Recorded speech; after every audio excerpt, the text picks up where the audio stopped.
आपण बघत आहात AKP न्यूज मराठी. आपला आवाज आपली ताकद. सबस्क्राइब करा, शेअर करा, लाईक करा. AKP news Marathi.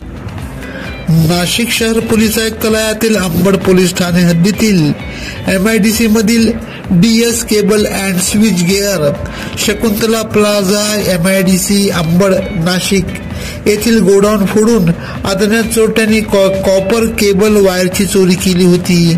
याबाबतचा तपास नाशिक गुन्हे शाखा युनिट क्रमांक 2च्या पोलीस अंमलदारांनी यशस्वीरित्या पूर्ण करत गुन्हा उघडकीस आणला. CCTV फुटेज व गोपनीय माहितीच्या आधारे आरोपी सुखदेव उर्फ हरी संतू झोले वय 45 राहणार सातपूर या संशयितास ताब्यात घेत प्रथम त्याची विचारपूस केली असता त्याने कृष्णा वाळके, योगेश मरड, राजू काशीद यांच्या साथीने चोरी केली. तसेच चोरी करताना रिक्षा क्रमांक MH15 JA 4657 वापरली व चोरलेला माल अंबड गावातील संजय सकट यास विकला.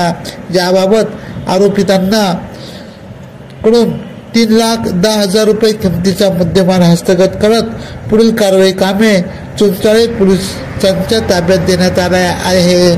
सदरची कामगिरी गुन्हे शाखा युनिट क्रमांक 2चे वरिष्ठ पोलीस निरीक्षक हेमंत तोडकर, सहाय्यक पोलीस निरीक्षक डॉक्टर समाधान हिरे यांच्या मार्गदर्शनाखाली पोलीस उपनिरीक्षक मुख्तार खान पठाण, यशवंत बेनकुळे, सहाय्यक पोलीस उपनिरीक्षक बाळू शिळके, महिला सहाय्यक पोलीस उपनिरीक्षक भारती देवकर, पोलीस हवालदार नंदकुमार नांदोडीकर, सुनील आहेर, अतुल पाटील, मनोहर शिंदे, प्रकाश महाजन, वाल्मिक चव्हाण, नितीन फुलमाळी, परवीन वानखेडे, महेश खांड बहाले, संजय पोटिंदे, सुनील खैरनार तसेच तांत्रिक विश्लेषण विभागाचे अधिकारी सहाय्यक पोलीस निरीक्षक जया तारडे व त्यांची स्टाफ आदींनी केली.